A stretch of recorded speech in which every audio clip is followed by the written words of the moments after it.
पिछले दिनों में भारत के हरदीप सिंह निज्जर, जो अब कैनेडियन नागरिक हैं, की कनाडा में गोलियां मारकर हत्या कर दी गई थी, जिसके बाद कैनेडियन प्रधानमंत्री जस्टिन ट्रूडो ने इसका सीधा दोष भारत पर लगा दिया।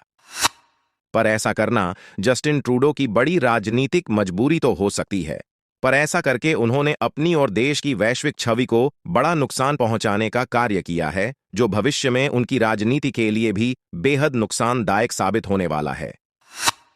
कारण: भारत ने 2020 में हरदीप सिंह निज्जर को आतंकवादी घोषित किया हुआ था, जब 2010 में पटियाला के एक मंदिर के बाहर हुए बम विस्फोट में उनके खिलाफ एफआईआर दर्ज की गई थी,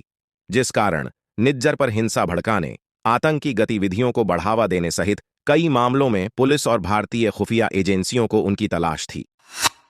पर इसका एक और पक्ष देखें, उनके लिए जो लोग इन्हें सिर्फ बीजेपी या मोदी सरकार का किया धरा ही मानते हैं। भारत सरकार ने तो निज्जर को 2020 में आतंकवादी घोषित किया था, पर 2018 में कैनेडियन पीएम जब पंजाब आए थे,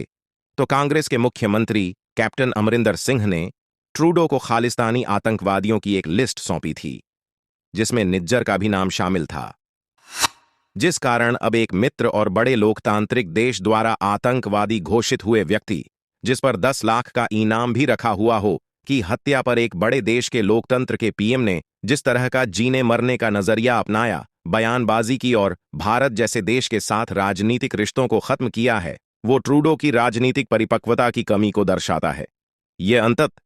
कनाडा के हितों के लिए उनकी एक खराब विदेश नीति ही मानी जाएगी। तो वहीं भारत के लिए यह दोनों हाथों में लड्डू होने के समान है। कैसे? भारत सरकार अब इससे इनकार करे या इसे स्वीकार करें, दोनों ही उसके लिए लाभदायक ही हैं,